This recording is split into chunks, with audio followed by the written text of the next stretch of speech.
ఇది వచ్చేసి షిరిడి ట్రిప్ లో డే 2. మేమైతే నాసిక్ వెళ్దామని అయితే ప్లాన్ చేసుకున్నాము. మేమైతే నేనైతే వెహికల్ అయితే బుక్ చేసుకున్నామండి. వెహికల్ అయితే మార్నింగ్ 7 అయ్యేటప్పటికి అయితే వస్తానండి. ఇప్పుడు మేమైతే అందరం కలిపి అయితే వెళ్తున్నాము. మా అత్తయ్య గారు ఉన్నారు కదా, మా అత్తయ్య గారు వాళ్ళ బ్యాచ్ లో కూడా కొంతమంది మాతో పాటు అయితే వస్తామన్నారు. సో అందరం కలిపి వెళ్దామని అయితే అనుకున్నాం అనమాట. మొత్తం టోటల్ 17 మెంబర్స్ అయితే అవుతున్నామండి. అందరం కలిపి బస్ అయితే బుక్ చేసుకున్నాము. మాకు బస్కి వచ్చేసి 5500 అయితే పడిందండి. బస్ కి కలిపి పర్ ఈచ్ పర్సన్ అయితే 300 అయితే అవుతుంది. ఈ రోజు మనకి నాసిక్ లో ఏం చూపిస్తారంటే ముక్తిధామ్, త్ర్యంబకేశ్వరం, పంచవటిలో అయితే టోటల్ 9 టెంపుల్స్ ఉంటాయంటండి.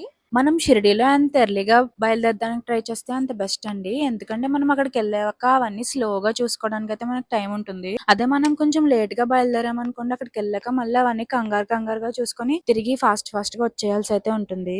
షిరిడీలో సాయి ఆరాధన క్షేత్రం అని ఉంటుందండి. ఇక్కడైతే 365 రోజులు ఒక నిమిషం కూడా ఆగకుండా లలిత పారాయణం అయితే చేస్తూ ఉంటారు.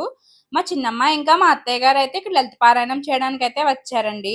ఈ సంవత్సరం అయితే ఇలా లలిత పారాయణం చేస్తున్నారు కదండి. దీనికి ముందు సంవత్సరం అయితే విష్ణు పారాయణం చేశారంట.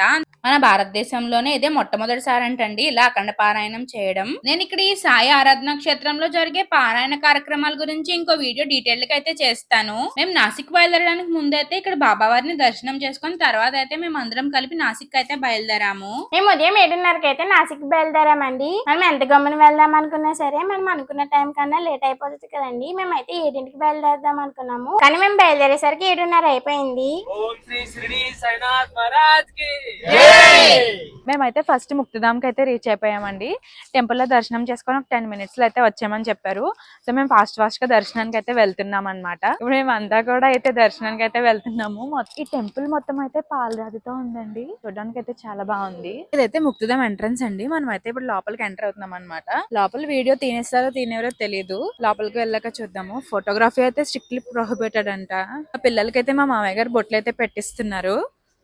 మా మున్నుగారు చూడండి ఎంత బుద్ధిగా పెట్టించుకున్నాడో. అందరం కూడా అయితే బొట్లు అయితే పెట్టించుకుంటున్నాం అనమాట.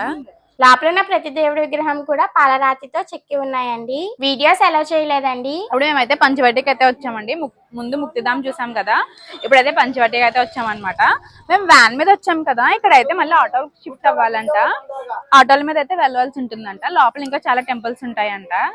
ఇది మొత్తం మనకి తిరగడానికి 1.5 hour పడుతుంది అంటండి. మొత్తం లోపల 9 టెంపుల్స్ ఉంటాయంట. మేము ఇప్పుడైతే ఆటోలో వెళ్తున్నాం కదా, ఆటోకి వచ్చేసి 600 అయితే చెప్తున్నారు. మా వాళ్ళు అయితే అడుగుతున్నారు అనమాట.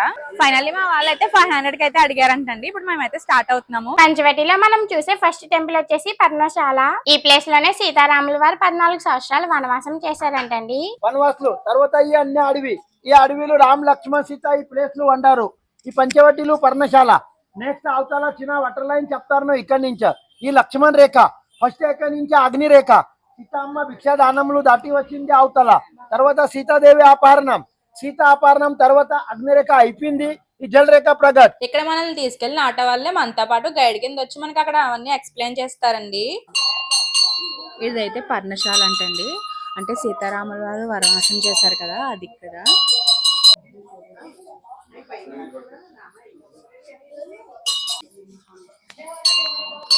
ఇదైతే హనుమాన్ మందిర్ అండి. మేము ముందు ఆ టెంపుల్ కి వెళ్ళాం కదా, నెక్స్ట్ ఇక్కడ హనుమాన్ మందిర్ కి అయితే వచ్చాము. రావణాసుడు సీతమ్మ వారిని ఎత్తుకుపోయిన ప్రదేశం అంటే అండి ఇది. ఇక్కడ కనిపిస్తుంది కదండి, అది సీతమ్మ వారి విగ్రహం అనమాట. దాని ముందు అయితే సీతమ్మ వారి పాదాలు అయితే ఉన్నాయండి.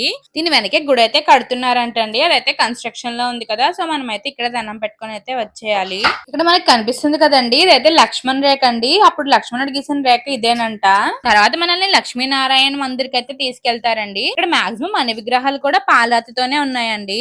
12 సంవత్సరాలకి జరిగే కుంభమేళ నాసిక్ లో ఈ గుడిలో నుంచే మొదలవుతుందంటండి. ఈ గుడిలోనే శివలింగం, రాముల వారి ఫోటో, మరో పక్కన గోశాల అయితే ఉందండి. లోపలికైతే వెళ్ళనివ్వట్లేదు, క్లోజ్ చేసేసింది. లోపలైతే రకరకాల ఆవులు అయితే ఉన్నాయి. తర్వాత మేము లక్ష్మణ్ సోర్పనకు ముక్కు కోసం ప్లేస్ కి అయితే వెళ్ళాము. ఇంకా లోపల లక్ష్మణ్ వారి గుడి కూడా ఉంటుందండి. లోపలికి వెళ్ళగానే మనకి రైట్ సైడ్ అయితే పెద్ద వినాయకుడి విగ్రహం అయితే కనిపిస్తుందండి.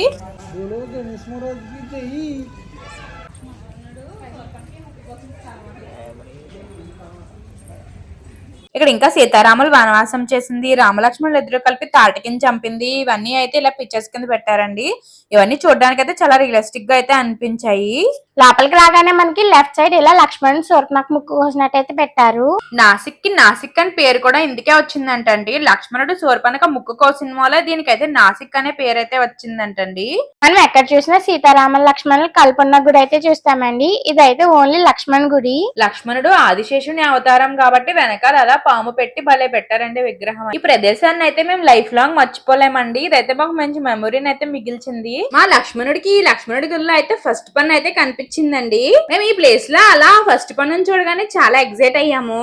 మా మామయ్య గారు మా మున్నుగడు పన్ను చూసి మున్నుగడికి పన్ను వచ్చిందని అయితే మా అందరికి అయితే చెప్పారు. లక్ష్మణ్ గుడి లోపల నుంచి బయటికి రాగానే మనకి పెద్ద రాముల వారి విగ్రహం అయితే కనిపిస్తుందండి. ఇదైతే రీసెంట్ గా ఈ మధ్యనే కన్స్ట్రక్ట్ చేశారండి. నెక్స్ట్ అయితే మేము రామగుండం దగ్గరికి అయితే వెళ్ళాము.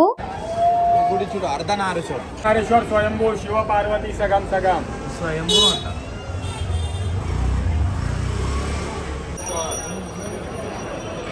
ఇదేనండి రామగుండం ఇంకా త్రివేణి సంగమం. ఇది 3 నదుల సంగమం అంటండి. అర్ణ వదన గోదావరి. ఈ గోదావరి నది ఈ స్టార్టింగ్ పాయింట్ 30 కిలోమీటర్ త్రంబకేశ్వర పుట్టిందా. ఈ రామకుండమే పుష్కరాలు మెయిన్ గుడి. ఇక్కడ 3 నది సంగమే అరుణ వరుణ గోదావరి. అరుణ వరుణ ఇక్కడ అండర్ గ్రౌండ్ గోముఖ పుట్టిందా. గోదావరి నది త్రంబకేశ్వర త్రివేణి సంగం. ఈ యాంగల్ ఇక్కడ అస్థి కలుపుకుండమే మహాత్మా గాంధీ అస్థి కలుపు మహాత్మా గాంధీ స్తూప్. ఇవన్నీ తిరిగేశాక మనం ఆటో ఎక్కడెక్కమో అక్కడే దింపేస్తారు. నెక్స్ట్ అయితే మేము సీతంవారి గృహ దగ్గరికి అయితే వెళ్తున్నాము. అక్కడ నుంచి ఇక్కడికి రావడానికి వాకబుల్ డిస్టెన్స్. మేమైతే నడిచి అయితే వచ్చేసాము. కనిపిస్తుంది కదండి, ఇదే సీతమ్మవారి గృహ లేదా సీతా గుంఫ అండి. సీతంవారి గృహలోకి వెళ్ళడానికి ఎంట్రీ టికెట్ అంటూ ఏమి ఉండదండి. ఎంట్రన్స్ అయితే ఫ్రీయే. ఈ లైన్ లో చాలా మంది ఉండడం వల్ల మనం కూడా ఆ లైన్ లో వెయిట్ చేసి అప్పుడు సీతంవారి గృహలోకి అయితే వెళ్ళాలి. గృహ లోపలికి వెళ్ళాలంటే దారి అయితే సన్నంగా ఉంటుందండి. ఒక్కొక్కరుగా వెళ్ళాలి, అందుకని ఇంత లైన్ ఉంది. చూసారు కదా దారి అయితే ఎంత సన్నంగా ఉందో. ఇప్పుడైతే మేము కూడా వెళ్తున్నాము లోపలికి. ఈ గృహ లోపల అయితే వీడియో అయితే తీయనివ్వట్లేదండి. మీ అందరికి చూపించాలని అయితే మేము సాహసం చేసి అయితే ఈ వీడియో తీస్తున్నాము. లోపలికి వెళ్ళగానే మనకి ఇలా సీతారాముల విగ్రహాలు అయితే కనిపిస్తాయండి. ఇక్కడ దర్శనం చేసుకున్నాక కొంచెం లోపలికి అయితే వెళ్ళాలండి. ఈ గృహ అయితే చాలా మెలికలుగా ఉంది. హార్ట్ పేషెంట్స్ ఇంకా ఆస్తమా ఉన్న వాళ్ళైతే గృహలోకి రాకపోవడమే మంచిదండి. ఎందుకంటే గృహ లోపల ఇరుకుగా ఉంటుంది కదా, వాళ్ళకైతే ఇక్కడ కొంచెం ఇబ్బందిగా అయితే అనిపిస్తుంది. ఇక్కడ ఒక పురాతనమైన శివలింగం కూడా ఉందండి. దాన్ని కూడా దర్శించుకున్నాక అయితే మళ్ళీ ఇంకో పక్కకు వెళ్ళాలి. రాముడు బంగారు లేడి కోసం వెళ్ళినప్పుడు లక్ష్మణుడు సీతాదేవిని ఈ గృహలోనే ఉంచి రాముడిని వెతకడానికి అయితే వెళ్లారంటండి. సీతాదేవి ఈ గృహలో ఒక రాత్రి ఇంకా ఒక పగలు ఉన్నారంట. అందుకనే దీనికి సీతాదేవి గృహ లేదా ఇంకా సీతాదేవి గుప్ప అని అయితే పేరు వచ్చిందంట. ఈ గృహ బయట 5 చెట్లు ఉంటాయండి. అవైతే వటవృక్షాలు అన్నమాట. వటవృక్షాలనే మర్రి చెట్లు అని కూడా అంటారు. ఈ గృహని సులువుగా గుర్తించడం కోసం ఈ వటవృక్షాలు ఉన్న ప్రదేశంలో అయితే గృహని అయితే ఏర్పాటు చేశారంటండి. ఈ 5 వటవృక్షాలు ఉన్న మూల ఈ ఊరికైతే పంచవటి అని అయితే పేరైతే వచ్చిందంటండి. మీలో ఎవరైనా షిరిడి వస్తే పంచవటిలో ఉన్న సీతా గృహం అయితే ఎవరు మిస్ అవ్వకుండా చూడండి. సీతాంబాగ్ గృహం ముందు అయితే ఒక ఎగ్జిబిషన్ ఉంటుందండి. ఆ ఎగ్జిబిషన్ టికెట్ ప్రైస్ వచ్చేసి 1 రూపీ. ఈ ఎగ్జిబిషన్ లోపల అయితే రావణాసుడు సీతను అపహరించడం ఇవన్నీ అయితే ఇలా బొమ్మల కింద అయితే పెట్టారండి. ఇవన్నీ చూడడానికి కూడా చాలా బాగున్నాయి. మనం బయటికి రాగానే ఒక గోశాల అయితే కనిపిస్తుందండి. ఇక్కడ అయితే గోవులకని మేత అయితే అమ్ముతున్నారండి. అవి అయితే కొనుక్కొని ఇక్కడ ఉన్న గోవులకి అయితే పెట్టొచ్చు. అవి మేమైతే మా షన్ను జున్ను మున్నుల చేత ఇలా సరదాగా ఆవులకి మేత అయితే పెట్టిస్తున్నాము. సీతగృహ చూడడం పూర్తయిగా మేము తర్వాత అయితే నల్లరాముడి గుడికి అయితే వెళ్ళాము. దీన్ని కాలారాం మందిర్ అని కూడా అంటారు. లోపల విగ్రహం అయితే నల్లగుంటుందని అందుకని పేరు కాలారాం మందిర్ అనే పేరు వచ్చింది. ఈ ఆలయాన్ని సర్దార్ రంగారావు ఉదయకర్ గారు అయితే నిర్మించారంట. ఒకనాడు ఉదయకర్ గారికి గోదావరి నదిలో నల్లరాముడి విగ్రహం ఉన్నట్టయితే కలలో కనిపించిందంటండి. మరునాడు గోదావరి నదిలో వెతకగానే నిజంగానే అక్కడైతే నల్లరాముడి విగ్రహం అయితే ఉందంటండి. తర్వాత ఆ రాముడి విగ్రహం తీసుకొచ్చి ఇక్కడ పంచవటి ఉన్న ప్రదేశంలో అయితే గుడి కింద అయితే కట్టారంట. తర్వాత మేము అక్కడ నుంచి త్రయంబకేశ్వర ఆలయానికి అయితే వెళ్ళామండి. ఇది అయితే జ్యోతిర్లింగాల్లో ఒకటి. ఇక్కడ వెనకాల కనిపిస్తున్నాయి కదండి, అవైతే బ్రహ్మగిరి పర్వతాలండి. అవైతే చూడడానికి చాలా బాగున్నాయి. డైరెక్ట్ ఆకాశాన్ని తాగుతున్నాయా అన్నట్టు అయితే అనిపిస్తున్నాయి. మమ్మల్ని అయితే అక్కడ కార్ పార్కింగ్ గా దింపాడండి. మేమైతే అక్కడ నుంచి ఇక్కడ వరకు నడుచుకుని అయితే వచ్చాము. ఒక 1/2 కిలోమీటర్ వరకు అయితే నడిచి వచ్చాము. ఇక్కడేమో దర్శనానికి 2 వేస్ లో వెళ్ళొచ్చండి. ఒకటేమో ఫ్రీ దర్శనం, ఇంకోటేమో 200 రూపీస్ దర్శనం. అక్కడ అడిగితే 2 దర్శనాలు ఇంచుమించు ఒకే టైం పడుతుంది అని చెప్పారు. మేమైతే ఫ్రీ దర్శనం లైన్ లోకి వెళ్ళాము. వెళ్ళాము. మేమైతే 5th కంపార్ట్మెంట్ లోకి అయితే ఎంటర్ అయ్యాము. ఒక్కొక్క కంపార్ట్మెంట్ దాటి వెళ్ళేసరికి చాలా టైం అయితే పడుతుందండి. ఈ కంపార్ట్మెంట్ లో ఫెసిలిటీస్ అయితే అస్సలు బాగాలేదండి. దర్శనానికి అయితే చాలా టైం పడుతుంది. మాకైతే 4 hours పట్టింది ఇంచుమించు. ఇక్కడ బెస్ట్ థింగ్ ఏంటంటే ఇక్కడ కూర్చోడానికి ఉన్న వల్ల మేమైతే ఇక్కడ కూర్చున్నాము. పిల్లలతో ఇంతసేపు లైన్ లో నుంచోవాలంటే చాలా ఇబ్బంది కదండి. ఇక్కడ భక్తులు చూడడం కోసం లైవ్ అయితే ఏర్పాటు చేశారు. ప్రతి కంపార్ట్మెంట్ లో కూడా ఇలా టీవీలో లైవ్ అయితే వస్తుంది. ప్రతి కంపార్ట్మెంట్ లోని జనం అయితే ఇలా కూర్చుని ఉన్నారండి. కనీసం బయటికి వెళ్దామన్నా వేరే దారి అయితే లేదు. పిల్లలకు కావాల్సినవి మేము ముందరే తీసుకువెళ్ళడం వల్ల మేమైతే ఏమీ ట్రబుల్ అవ్వలేదు. మీలో ఎవరైనా ఇలా పిల్లలతో వెళ్లే వాళ్ళు ఉంటే పిల్లలకు కావాల్సినవి తీసుకువెళ్ళడం బెస్ట్ అండి. గోడ దూకైతే వాటర్ పట్టారు.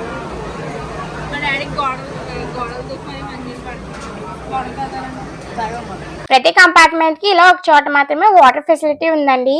మొత్తానికి ఒక్కొక్క కంపార్ట్మెంట్ దాటుతూ ఇలా గుడి లోపలికి అయితే వచ్చేసాము.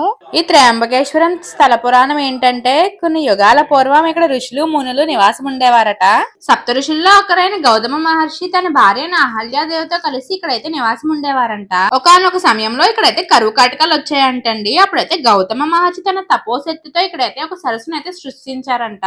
అహల్యతో పాటు మిగిలిన ఋషిపత్నులు అందరూ కూడా ఆ సరస్సులో నీటినే వాడుకునేవారంట. కానీ వారికి అయితే గౌతమ మహర్షి పైన అసూయ అయితే పెరిగిందంటండి. తమ భక్తులను కూడా అలాంటి సరస్సు సృష్టించమని అయితే పోరు పెట్టారంటండి. అప్పుడు ఋషులు అందరూ కూడా వినాయకుడి కోసం అయితే తపస్సు చేశారంట. వినాయకుడు ఏం కావాలో కోరుకోమనగా అప్పుడు ఋషులందరూ కూడా గౌతమ మహర్షి దగ్గర ఉన్న ఆవు అయితే చనిపోవాలని అయితే కోరుకుంటారంటండి. అదైతే పాపం అని వినాయకుడు చెప్పినా ఋషులు ఎవరు వినిపించుకోలేదంట. ఇంక వినాయకుడు చేసేదేమీ లేక ఆ వరాన్ని అయితే పరమిస్తారంట. అలా ఒకనాడు చేలో మేస్తున్న ఆవును గౌతముడు దర్భలతో బెదిరించగా ఆ ఆవు అయితే చనిపోయిందంటండి. అప్పుడు అదే అదునుగా భావించి ఆడున్న ఋషులందరూ కూడా గోహత్య మహాపాతకంతో నువ్వు గంగని ఇక్కడ ప్రవహించేలా చేస్తే ఆ పాపం పోతుందని అయితే చెప్పారంట. అప్పుడు గౌతమ మహర్షి ఇంకా అహల్యాదేవి ఇద్దరు చాలా సంవత్సరాలు శివుడి కోసం అయితే తపస్సు చేశారంటండి. అప్పుడు శివుడు ప్రత్యక్షమయ్యగా శివుడిని అయితే అక్కడ గంగను ప్రవహించేలా చేయమని అయితే కోరుకున్నారంట. అప్పుడు శివుడు తన జటాజూటం విసరగా అదైతే ఇక్కడ బ్రహ్మగిరి కొండ పైన ఒక చోట అయితే తగిలిందంటండి. అప్పుడైతే అక్కడ గంగ చిన్నగా ప్రవహించడం అయితే మొదలు అయిందంట. అదే అండి మన గోదావరి పుట్టిన జన్మస్థలం. ఇప్పుడైతే మేము ఆ గోదావరి పుట్టిన జన్మస్థలం దగ్గరికి అయితే వెళ్తున్నామండి. ఇంకో విషయం చెప్పడం అయితే మర్చిపోయానండి. త్రయంబకేశ్వరంలో శివలింగం 3 ఆటల కింద అయితే ఉంటుంది. బ్రహ్మ, విష్ణు, మహేశ్వరులు. అందుకే దాన్ని త్రయంబకేశ్వరం అని కూడా అంటారు. త్రయంబకేశ్వరం నుంచి గోదావరి పుట్టిన జన్మస్థలం దగ్గరికి వెళ్ళడానికి అయితే మేమైతే ఒక ఆటో అయితే మాట్లాడుకున్నామండి. ఇక్కడికి వెళ్ళడానికి మెట్లెక్కి కూడా వెళ్ళొచ్చంటండి. కింద నుంచి అయితే ఒక 600 మెట్లు అయితే ఉంటాయి. మాకైతే మెట్లెక్కే అంత ఓపిక లేక ఇంకా ఆటో మీద అయితే వచ్చేసాము. ఆటో మీద అయితే పూర్తిగా కొండ మీద వరకు అయితే వెళ్ళలేము. ఇంకా 150 మెట్లు ఉండగా మమ్మల్ని అయితే అక్కడ దింపేశాడండి. ఇక్కడ నుంచి మెట్లు ఎక్కలేని వాళ్ళు ఉంటారు కదండి, వాళ్ళ కోసం అయితే డోలీ ఉంది. పైకి తీసుకెళ్లి కిందకి తీసుకురావడానికి ఒక మనిషికి వచ్చి 1500 అంటండి. ఇక్కడ అయితే ఒక విలేజ్ కూడా ఉందండి. ఆ విలేజ్ ని చూడగానే నాకు చాలా ఆశ్చర్యంగా అనిపించింది. ఇక్కడైతే ఏం ఫెసిలిటీస్ లేవండి. ఇక్కడైతే వీళ్ళందరూ ఎలా ఉంటారా అనిపించింది నాకు. నార్మల్ గా మనం త్రయంబకేశ్వరం ఒకటి విజిట్ చేస్తే కొండపైకి రావడానికి కూడా టైం ఉంటుంది మనకి. మేము మార్నింగ్ నుంచి ఇవన్నీ అయితే తిరిగాం కదండి. త్రయంబకేశ్వరం దర్శనం అయ్యేసరికి అయితే మాకైతే ఈవినింగ్ అయిపోయింది. మా బస్ డ్రైవర్ అయితే మనం తిరిగి షిరిడి వెళ్లేసరికి చాలా లేట్ అయిపోతుంది అని అయితే చెప్పారండి. కానీ మేమైతే మీకు ఏదో రకంగా గోదావరి పుట్టిన జన్మస్థలం చూపించాలని అయితే లేట్ అయినా పర్వాలేదని చెప్పి ఇక్కడికి అయితే వచ్చాము. ఆటోలో ఈ ఘాట్ రోడ్ లో రావడం కూడా చాలా పెద్ద టాస్కేనండి. కింద నుంచి పై వరకు రావడానికి అయితే మనకు ఒక 15 మినిట్స్ అయితే పడుతుంది. ఫస్ట్ కొంచెం సేపు అయితే తార్ రోడ్ లో జర్నీ బానే అనిపించింది. తర్వాత ఎప్పుడైతే ఘాట్ రోడ్ స్టార్ట్ అయిందో అక్కడి నుంచి మొదలైందండి అసలు సినిమా. మేము ఆటోలో వచ్చామా లేకపోతే గాల్లో ఎగురుకుంటూ అలా ఊగుతూ వచ్చామా అన్నట్టు అయితే అనిపించింది. మొత్తానికి ఎలాగైతేనో స్టెప్స్ దగ్గరికి అయితే వచ్చేసామండి. అవుతానికి 150 స్టెప్స్ అయినా ఎక్కడం అయితే చాలా కష్టంగా అయితే అనిపించిందండి. ఎందుకంటే మేము మార్నింగ్ నుండి తిరిగి అయితే ఉన్నాం కదా. పైగా స్టెప్స్ కూడా చాలా పెద్ద పెద్దగా అయితే ఉన్నాయి. మెట్లెక్కే మధ్యలో అయితే లెమన్ జ్యూస్ అయితే తాగామండి. లెమన్ జ్యూస్ అయితే చాలా బాగుంది, చాలా ఎనర్జీని కూడా ఇచ్చిందండి. సో తర్వాత మెట్లయితే స్పీడ్ గా ఎక్కేసి పైకి అయితే వచ్చేసాము. ఫైనల్లీ గోదావరి జిల్లా నుంచి వెళ్లి గోదావరి పుట్టిన జన్మస్థలం అయితే చూస్తామండి. ఇదేనండి గోదావరి పుట్టిన జన్మస్థలం. మనం అలా పైకి వెళ్ళేసరికి గోదావరి అమ్మ అయితే కనిపిస్తది. గోదావరి అమ్మని చూసి అందరూ దర్శించుకోండి. ఇక్కడైతే అభిషేకం ఇంకా మన గోత్రనామాలతో అర్చన కూడా చేస్తారు. మేమైతే గోత్రనామాలతో అర్చన అయితే చేయించుకున్నామండి. మేమైతే కింద నుంచి వెళ్ళేటప్పుడు ఒక టిన్ అయితే కొనుక్కుని అయితే పైకి వెళ్ళాము. మేము పట్టుకెళ్ళిన టిన్ లోకి అయితే గోదావరి నీళ్ళు అయితే పట్టించారండి. కొండపైకి అయితే మేము అందరం రాలేదండి. పిల్లల్ని చూసుకుంటూ మా అమ్మ వాళ్ళు అయితే బస్సు దగ్గరే ఉన్నారు. వాళ్ళ కోసం అని చెప్పి టిన్ లోకి అయితే వాటర్ అయితే తీసుకుని వెళ్తున్నాము. పైన అయితే దారి కనిపిస్తుంది కదండి, అక్కడ నుంచే మన గోదావరి వాటర్ అయితే వస్తుంది. పైనుంచి వచ్చే వాటర్ అయితే ఇలా నది నోట్ల నుంచి ఒక్కొక్క డ్రాప్ అయితే పడుతుందండి. ఈ అమ్మవారు అయితే ఇక స్వయంభూ వెళ్తారంటండి. ఇక్కడ నుంచి మనం అలా స్ట్రైట్ గా వెళ్తే గౌతమ్ మహర్షి ప్రతిష్ఠించిన శివలింగం అయితే ఉంటుందండి. సో మేము అక్కడ వరకు వెళ్ళే ఇంకా టైం లేక ఇంకా అక్కడ నుంచి అయితే మేము రిటర్న్ అయిపోయాము. వీడియో చూసారు కదండి, మా ఛానల్ నుంచి మరిన్ని ఇంట్రెస్టింగ్ వీడియోస్ కోసం ఈ వీడియోని లైక్ చేసి షేర్ చేసి సబ్స్క్రైబ్ చేసుకోండి.